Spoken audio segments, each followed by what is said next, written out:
Bonjour tout le monde et bienvenue pour un nouvel épisode de cette saga, je ne sais pas comment appeler ça, à la découverte des 9 mondes, où je vous présente des tarots et des oracles qui me plaisent, qui m'attirent, que j'aime beaucoup, ou que je découvre aussi avec vous. Et c'est le cas aujourd'hui avec Yggdrasil, l'oracle divinatoire nordique. Je vous montre ça un peu mieux. Donc celui-ci, c'est les éditions Vega. Les auteurs sont, alors je m'excuse direct pour la prononciation, Augur Aldorsson et comment elle s'appelle déjà ? Je sais plus. Donc j'ai Oxdottir. Je m'excuse vraiment pour la prononciation, je pense qu'elle est très très nulle. Donc on va le découvrir ensemble et on va regarder les cartes, on va regarder le livret, etc. Forcément, moi, je suis très attirée par la mythologie nordique, donc c'était obligé pour moi d'avoir cet oracle. Et c'est un oracle que j'utiliserai bien sûr dans les tirages que je vous propose mensuellement. Alors il y a toujours le petit plastique autour parce que je ne l'ai pas encore enlevé. Je vous attendais, je voulais le faire avec vous. Alors je vais m'en occuper tout de suite, on va l'enlever. J'ai prévu la paire de ciseaux et tout, tu vois. Et j'ai changé de lieu pour l'enregistrement aussi. Et donc si vous voyez un morceau de queue de chat, c'est normal.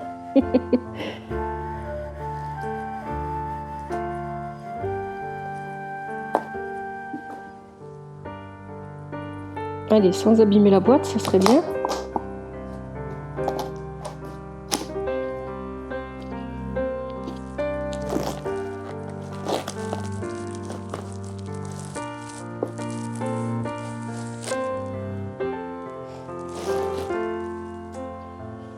Alors, on va lire ce qu'il y a à l'arrière déjà. Bon, je vous montre d'abord un peu plus la boîte.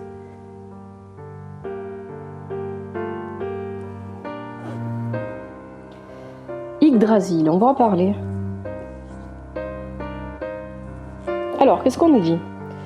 Découvrez votre destinée avec Yggdrasil, l'arbre-monde.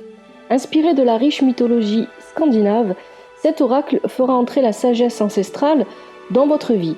Ces 81 cartes ainsi que le guide les accompagnant ont été conçus pour la divination et vous apporteront des conseils et une connexion spirituelle. Créé par un artiste de renom, membre du mouvement néo-païen, les dessins à la plume illustrent de manière très expressive les Eddas. Alors, après, pour ceux qui savent pas, je ferai une petite parenthèse sur ça. Magnifique écrit relatant les légendes d'autrefois. Si vous désirez approfondir vos connaissances du panthéon nordique, inspirez-vous des guidances de Thor, Odin, Freya ou Nanna. Allez, ouvrons cette boîte. Je suis impatiente. Alors, ouvrir... Ah oui, mais il y a encore des trucs. Alors, attendez, parce que je veux pas l'ouvrir n'importe comment, je veux pas la casser. Ah non, c'est magnétique en fait. Ça y est, j'ai compris. Ouais, il y a un petit aimant ici. Donc en fait, c'est plutôt bien ça. Oh là là. Très joli. Alors, on peut le poser comme ça, quoi. Vous voyez là, hein. Alors attendez. Je vais le monter. Hop. La caméra, pour que vous voyez un petit peu mieux. Voilà, comme ça. Alors, on a le livret. Oula! C'est un gros livret! Donc en fait, ce que je vous disais tout à l'heure, vous voyez les noms d'auteurs là. Augur Aldorsson s'est occupé des illustrations. Et Oxdottir, j'ai oublié son prénom, c'est sa fille en fait. En fait, c'est père et fille qui ont co-créé ensemble l'oracle divinatoire nordique Yggdrasil. Sa fille s'est occupée de Oxdottir, je suis désolée pour la prononciation, Oxdottir, oui, s'est occupée justement du livret et des interprétations qu'on va un petit peu feuilleter ensemble. Et là, on a un petit sachet en velours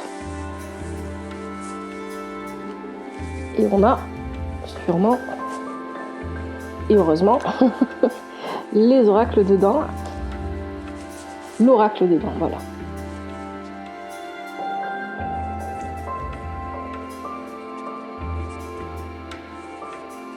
Donc on va, elle brille les cartes, on va sur le côté là, vous voyez. J'espère qu'elles vont pas s'abîmer avec le temps en les utilisant. On va couper ça tout à l'heure. D'abord on va commencer un petit peu par regarder le livret ensemble. Je vais pas tout vous lire, hein. Peut-être que je lis trop d'habitude, je sais pas. Vous me direz. On va lire un petit peu le début, on va regarder un peu. Alors, donc il faut savoir que cet oracle, il a été... cet oracle, donc là je vous montre une boîte vide, hein, c'est pas génial, on va le mettre comme ça. Voilà. Cet oracle, il a été édité pour la première fois en 2019. Et là, c'est une... Alors, la première fois, il a été édité en 2019, alors je me souviens plus de la maison d'édition. C'était un nom un peu compliqué. Et là, maintenant, il est édité par Vega. Et c'est Vega qui s'est occupé de la traduction française. Donc, on a plusieurs chapitres. Hein. Il y a une présentation des cartes, d'abord. Ensuite, il y a comment utiliser les cartes. On a le chapitre 1 avec Asgard, le monde des dieux. Chapitre 2, Jotunheim, le monde des géants. Donc bien sûr, Yggdrasil, c'est l'arbre-monde. Et sur cet arbre, je vais y arriver, reposent les 9 royaumes.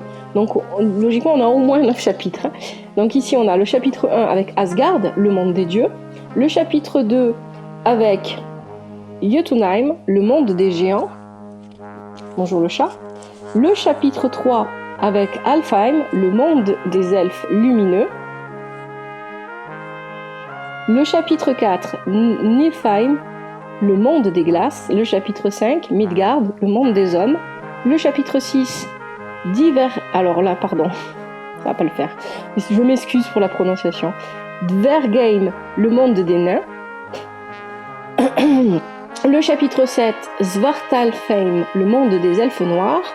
Le chapitre 8, c'est Muspelheim, le monde du feu. Et le chapitre 9, Hel, le monde des morts, ou Helfheim aussi. Alors ici, on a un extrait justement de l'Edda poétique. L'Edda poétique, qu'est-ce que c'est ? Non, ne mange pas le plastique, le chat. D'ailleurs, ce chat, si je vous dis comment il s'appelle, vous n'allez pas en revenir. Il s'appelle Mjolnir. Alors,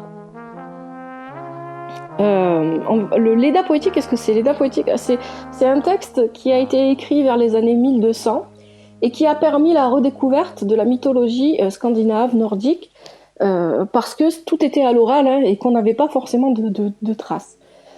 Donc pour certains, c'est la base de la base, et c'est écrit en vieil islandais. Non, on commence pas à faire des bêtises. Non, on touche pas les cartes. Alors du coup, c'était écrit en vieil islandais. Donc pour certains, c'est la base de la mythologie nordique parce que c'est le texte le plus ancien qu'on ait. Et non, arrête. Et pour d'autres, c'est une représentation que l'on peut avoir parmi tant d'autres. Alors attendez, je vais peut-être enlever ça du milieu, comme ça le chat ne touchera pas normalement. Et ça aussi. Et pour d'autres, c'est juste une représentation, une façon de voir la mythologie. Il n'y a pas tout, etc. Voilà. Bon, moi, je suis pas spécialiste de la question, donc je vais pas aller plus loin là-dessus. Mais si vous voulez vous renseigner sur ça, vous pouvez. C'est vraiment très intéressant si vous aimez la mythologie nordique. Donc, je vais vous lire l'extrait qui est là. Je sais que se dresse un frêne. Il se nomme Yggdrasil. Arbre immense, éclaboussé de boue blanche. De là vient la rosée qui tombe sur la vallée.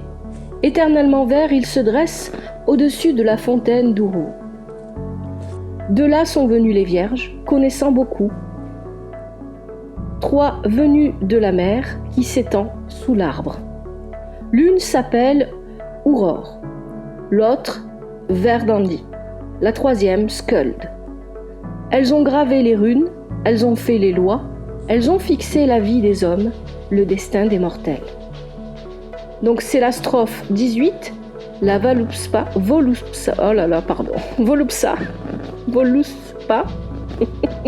prédiction de la prophétesse de l'Edda poétique. Et bien sûr, il y a le texte original à côté, hein. Je pourrais pas vous le lire là par contre, en vieil islandais.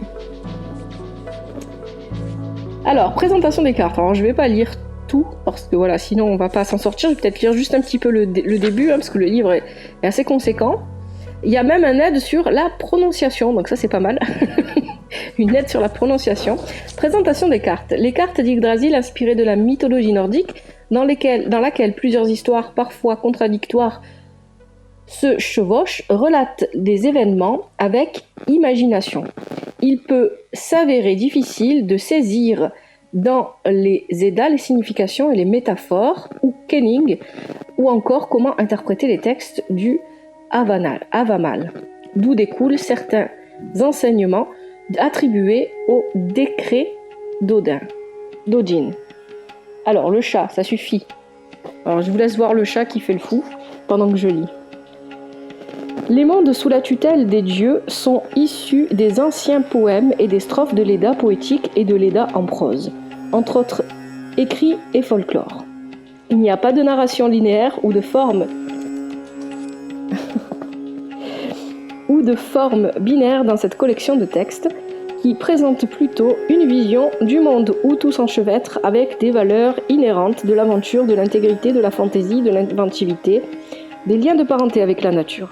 Les mondes et les dieux ainsi que tous les êtres vivants sont liés les uns aux autres, même ceux qui semblent en conflit. Les échanges entre les divinités et les êtres vivants dans les 9 mondes voués à la destruction, au renouveau et à tout ce qui est intermédiaire semblent avoir une logique inhérente.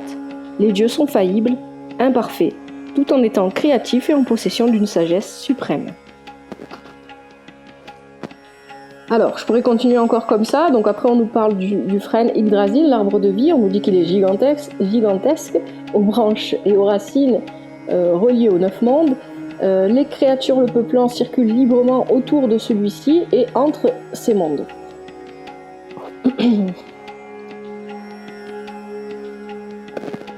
Donc Yggdrasil peut être vu comme un symbole des étapes du développement de l'homme, ou personnel, du prototype au progressif. L'arbre est décrit dans la Voluspa comme un grand frêne blanc poussant de l'une des 3 sources en dessous, la grande mer ou la grande source d'Urdar Brunur, Urur, aussi appelé Urur. C'est de là qu'œuvrent les Nornes. Les Nornes, 3 sœurs qui voient tout.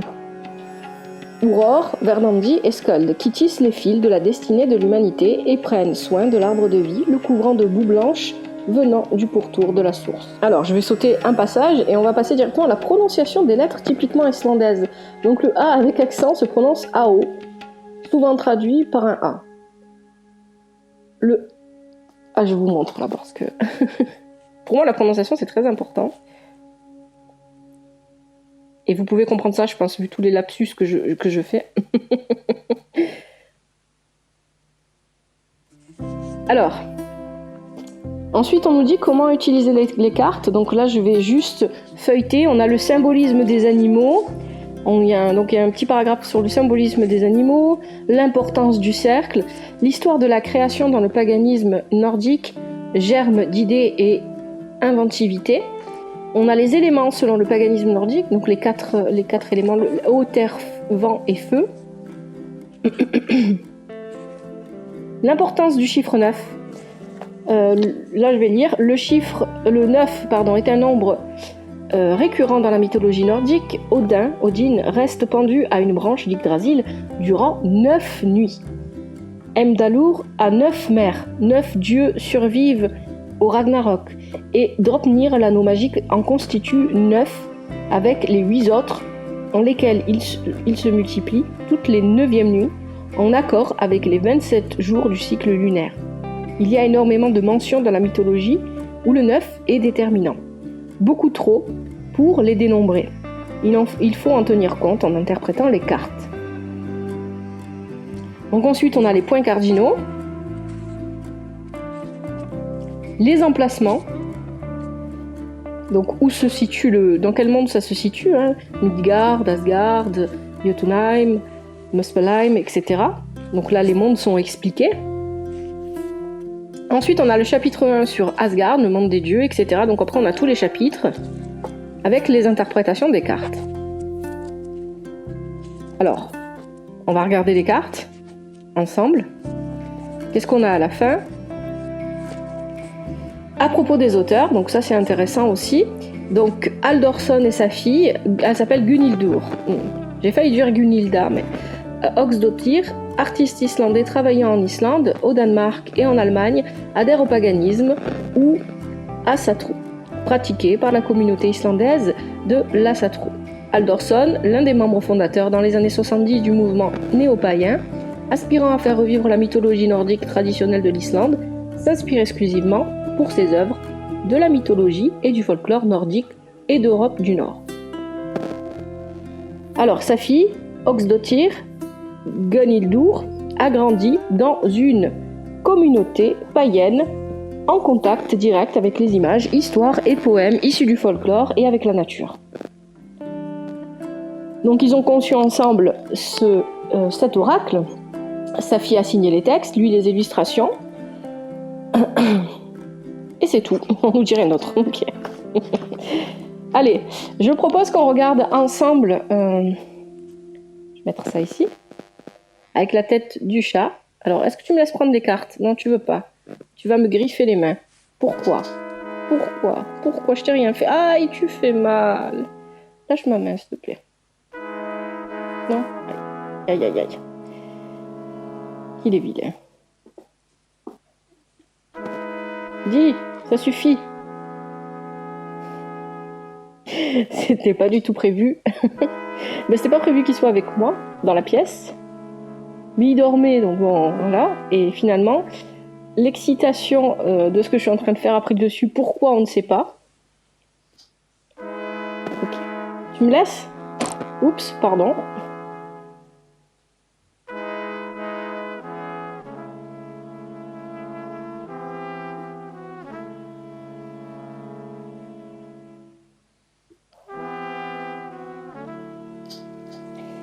Alors, je vais prendre des ciseaux pour enlever le carton, on va y arriver.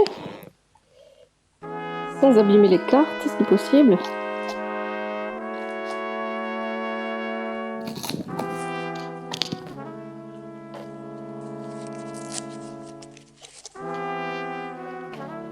Et voilà.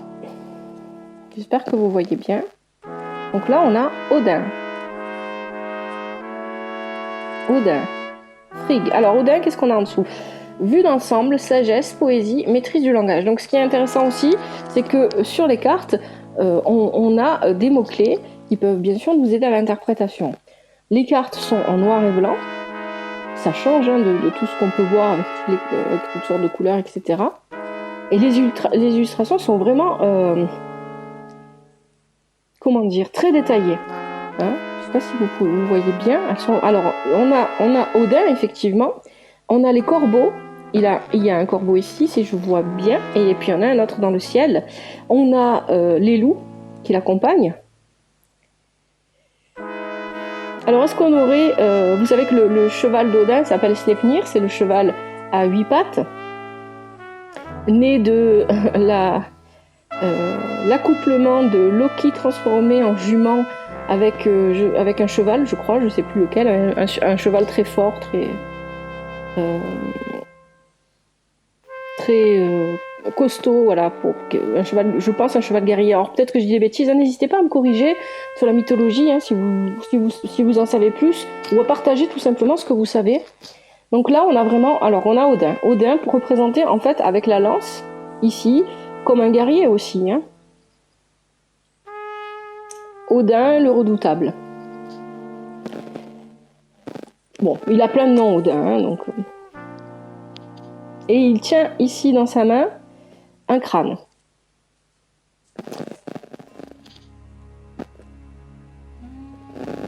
Alors je pense aussi qu'on doit avoir des runes gravées, des runes qui sont dans l'illustration. Je ne saurais pas les reconnaître, très honnêtement, donc On a Frigg. Frigg. Préscience, sagesse et intuition. Je connais pas du tout Frigg. Elle est assise, hein. Donc c'est vrai que bon, sa posture là, ici, serait peut-être un peu... Alors je dis ça sans avoir regardé le livre et les interprétations des cartes, hein, donc c'est à prendre avec des pincettes et puis à voir. Cette position-là, je pense que si vous connaissez un petit peu les tarots, ça peut vous faire penser aussi à l'impératrice. Ou aussi peut-être à la papesse, plutôt à la papesse. Hein, parce qu'on est sur la préscience, la sagesse, l'intuition. Elle est calme, elle est posée, elle est assise tranquillement. Et elle regarde, elle nous regarde en fait, elle regarde devant elle. Elle ne regarde pas ni devant ni derrière, elle regarde devant elle. Et puis il y a un corbeau qui est posé sur sa main.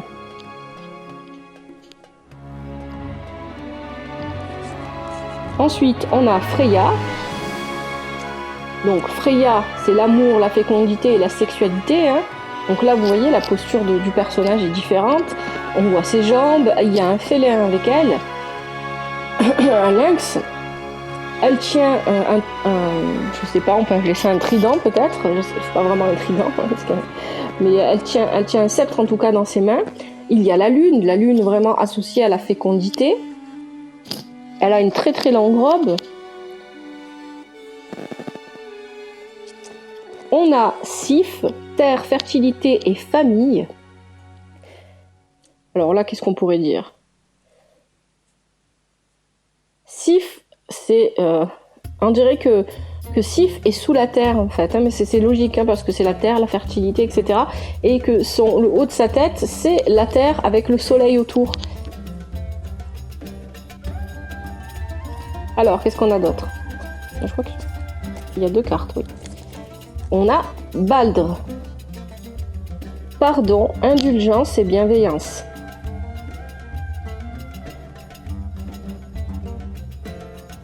Alors c'est un hibou, lui, qui se pose sur son épaule. Oh. On a Njord, économie, revenu. Alors, il y a vraiment beaucoup. Moi, je connais pas vraiment tout en détail. Malheureusement, j'aimerais bien, mais on peut pas tout connaître.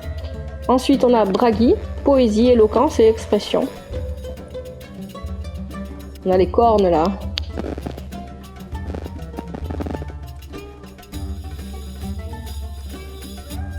Alors, hop. Qu'est-ce qu'on a d'autre? Nana, constance et loyauté.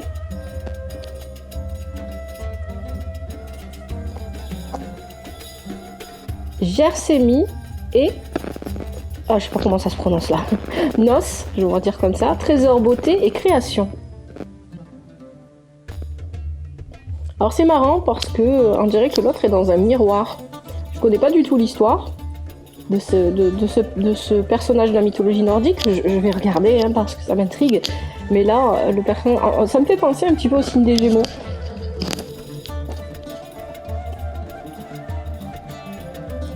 Ensuite, on a Thor. Bon, Thor, vous le connaissez. Je pense qu'il n'est plus à présenter avec son marteau, le Mjolnir. N'est-ce pas? Force, fertilité et protection. Il est sur le dragon. Alors, c'est pas un dragon. Je pense que c'est le serpent monde. Le serpent monde qui... alors, si je dis pas de bêtises, parce qu'en fonction des versions... qu'on nous présente tout le temps, ça peut varier, mais il me semble que le serpent monde est engendré par Loki. On a Tyr, conflit, comité et justice. Et puis derrière Tyr, regardez, il y a un loup. Alors je pense que ce loup-là, c'est peut-être Fenrir quand il est encore jeune. Parce qu'il faut savoir que... Alors... Encore une fois, selon les versions, ça peut être différent, mais Tyr prend soin de Fenrir qui est l'enfant de Loki. On a Aegir, hospitalité, abondance et courant. Non, ne mange pas. Fais pas les bêtises. Fais pas les bêtises.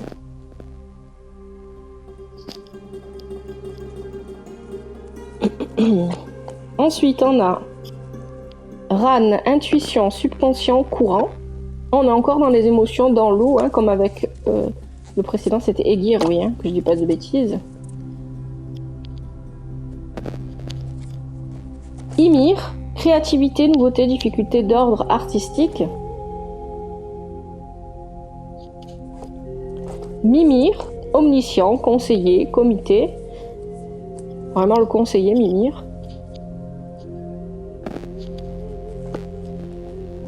Scrimir, tromperie, confiance, ébranlé. Oh, on a la marionnette ici, hein. Il fait de manipuler les autres, etc. Alors j'ai remarqué que des fois on a un coq. Il y a souvent un oiseau qui est représenté. En tout cas, il y a souvent un animal. Là, on a le coq. Et c'est la deuxième fois qu'on a le coq. On l'avait avant avec un autre. Je sais plus ce que c'était. Je crois que c'était avec la créativité. Alors je sais pas ce que le coq peut bien représenter dans la mythologie nordique. Faudrait que je regarde. Ici, on a... Alors, comment je prononce ça? Jazzy.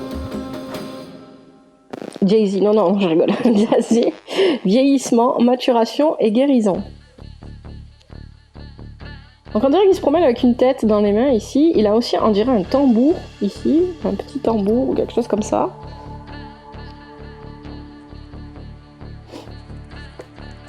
Skirnir, messager diplomate.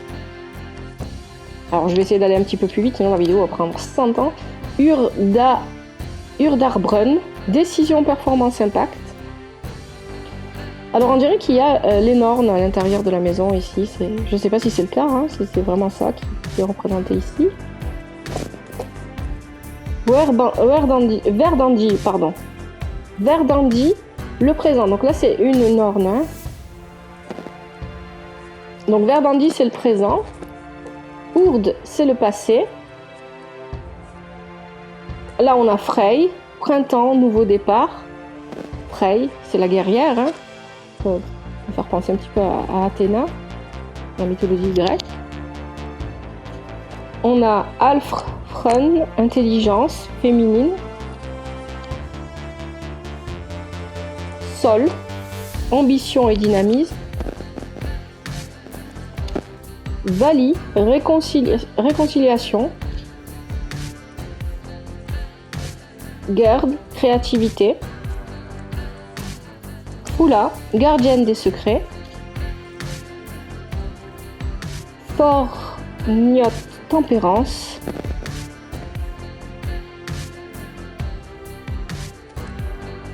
Avec la position du personnage, bien qu'ici on est un homme, un vieillard d'ailleurs, fasse penser vraiment à tempérance dans le tarot de Marseille.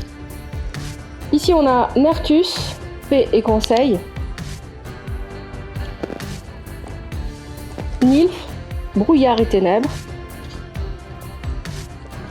Grimnir, équilibre des contraires. Un peu en position comme le Christ en fait, hein, position christique. Ici on a Hirokin, jugement et décision finale.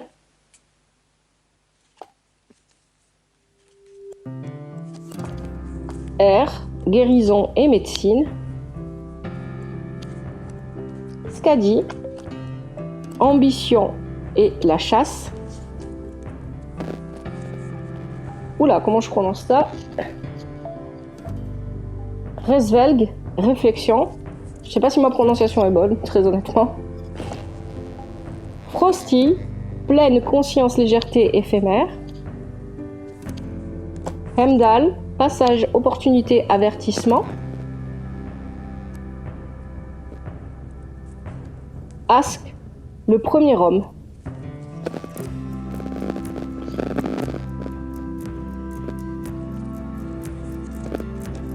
Ambla, la première femme. Ça fait penser à Adam et Ève. Hein.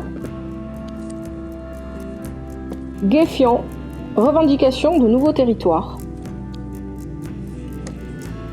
Forseti, impartialité et discernement.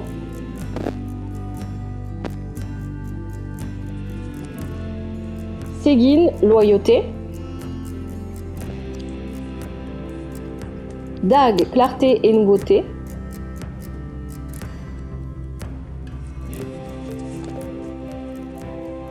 Alors, comment je prononce? Bon, il y a le H devant, donc je sais pas. Moi, je vais dire Lin.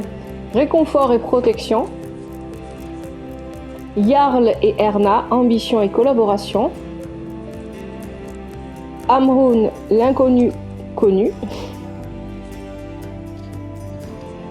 Dari, conflit derrière le masque. Darod, appréhension derrière le masque. Mani, émotion irrésolue. Goy, transformation. Mok, courage, dissipation des cauchemars. Sin, opportunité. Na, je pense qu'elle se prononce comme ça, messagère des dieux, avec le cheval. Hein. La règle des trois, décision informée. Tiens, la règle des trois. J'ai hâte de lire tout le livre là pour comprendre un peu mieux. Durin, le gardien de la porte, sens de l'orientation. Skuld, l'avenir. Donc Skuld est une norme aussi. Hein. On avait Urd pour le passé, Verdandi pour le présent et Skuld pour l'avenir. Ul, ambition et esprit de compétition. Idun, magie de la jeunesse et rajeunissement. Gandalf, sagesse. Gandalf, hein, pour ceux qui aiment Le Seigneur des Anneaux, si je dis pas de bêtises. Brock, maîtrise du métier et diligence. Brock, maîtrise du... Alors, je pense que Brock, c'est comme un forgeron ou quelque chose comme ça. Je dis peut-être une bêtise. Hein. Deling, beauté et vanité. Irpa, diligence et ingéniosité. Ekinsialdi, gardien du trésor. Muspel, seigneur des inadaptés. Surt, colère ardente. Silmara, cauchemar. Eimnir, l'esprit du feu. Loki, le dieu rusé aux multiples visages. Gvasir, hydromel, astuce et poésie. Nalgfar, le bateau du conflit. Reda, l'esprit de la foudre. Vidar, le berserker ou le guerrier. Elle, souveraine des peurs. Ganglotte, indolence et procrastination. Ganglati, retard et léthargie. Elregin ou Elregin, je pense plutôt Elregin, désordre.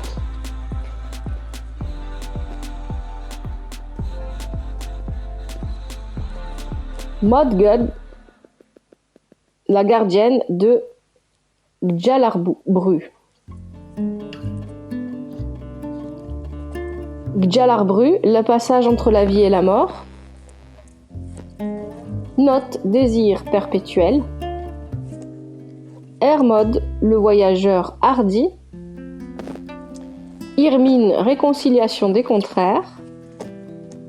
Et on retrouve Odin. On a fait le tour. Donc les cartes sont brillantes ici sur les côtés. Ça fait comme un miroir presque. Est-ce qu'elles se mélangent bien?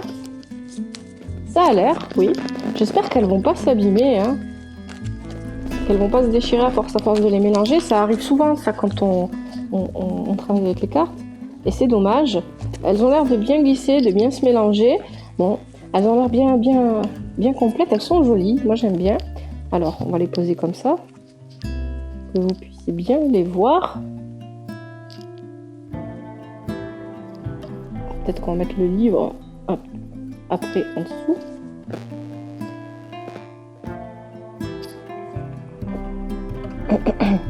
Est-ce que je le mets comme ça? Ça tient. Ouais. Oui, ça tient.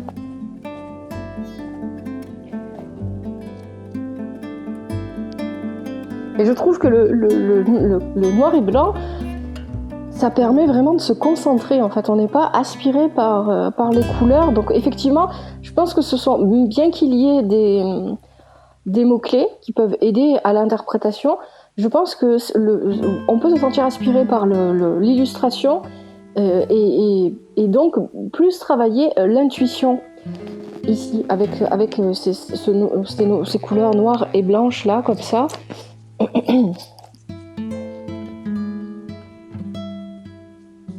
Alors je vous propose pas de faire un tirage test parce que je vais les utiliser dans les tirages mensuels, hein. Je pense que je vais même les utiliser si j'arrive à les prendre en main rapidement. Il faut quand même que je prenne le temps de les travailler. Je peux vous les proposer pour les tirages de la pleine lune du 8 décembre.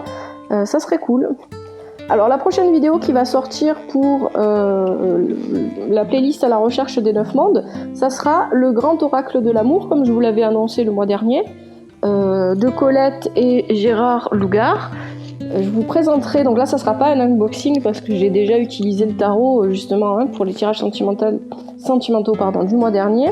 Donc là je vous présenterai vraiment, j'en mets quelques-unes à l'envers ici, et bien voir à quoi ça ressemble. Je trouve qu'elles sont, le dos est vraiment joli, hein, noir et blanc comme ça.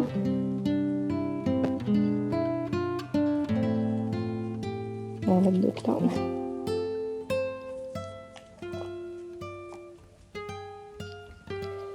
Je vous présenterai donc ce tarot, cet oracle dans ce mois-ci. Ça sera la prochaine vidéo qui sortira. Vous allez pouvoir aussi retrouver les tirages sentimentaux qui vont arriver très rapidement. Je pense que si je le prends bien en main, celui-là, je l'utiliserai pour le tirage de la pleine lune. Quoi vous dire d'autre ? Je pense que c'est tout pour le moment, donc c'est vraiment un bel ouvrage, hein. J'aime bien. Je vais tout lire. C'est pas, ça va, j'ai déjà lu beaucoup plus que ça quand même. Mais je vais tout lire et je vais essayer de tout assimiler exprès pour pouvoir l'utiliser le plus rapidement possible, pour pouvoir vraiment bien le maîtriser. Et faire mes recherches aussi de mon côté. Moi j'aime bien faire ça, hein. Je me contente jamais de ce qu'on peut me dire dans le bouquin d'interprétation. J'essaye toujours de creuser plus parce que parfois on peut vous dire voilà, ça on l'interprète comme ça, mais on vous explique pas le pourquoi du comment et moi ça me gêne. Pour comprendre, j'ai besoin d'aller plus loin des fois. Donc il est possible que je fasse aussi mes propres recherches, mes propres lectures de mon côté pour compléter, même si je pense que ça doit être assez complet, hein, c'est pas ça, mais pour moi parce que j'aime bien. Voilà, mais les amis, je vais vous laisser là pour cette vidéo. J'espère que la présentation de cet oracle, je vais y arriver, hein, va vous plaire. Sachant que c'est un oracle divinatoire. Il y a des oracles, moi parfois je les utilise comme des tarots parce qu'ils s'y prêtent bien. Et puis il y a des oracles que je n'utilise pas comme j'ai pas du tout la même utilisation qu'avec les tarots parce que du coup ça ne s'y prête pas du tout. Par exemple l'oracle de l'astrologie celtique, je l'utilise un peu comme un tarot, mais l'oracle médecine chamanique, je l'utilise pas comme un tarot, je l'utilise vraiment comme un oracle. C'est-à-dire que pour moi un oracle, il vient compléter une information, mais à lui tout seul il peut pas m'éclairer suffisamment. Alors peut-être que j'ai une vision bizarre des choses, je sais pas. Dites-moi si vous tirez les cartes, comment vous y prenez, comment vous voyez les choses, hein. C'est toujours bien d'avoir des conversations, des discussions, d'avoir d'autres points de vue. Voilà. Moi je vous remercie d'avoir regardé cette vidéo. Je vous donne rendez-vous pour les tirages sentimentaux et les tirages de la pleine lune. Je vous donne rendez-vous aussi pour la prochaine vidéo de la playlist à la recherche des 9 mondes où je vous présente justement des oracles et des tarots. Merci à vous d'avoir regardé. Prenez soin de vous et de votre famille. À bientôt. C'était l'œil d'Odin.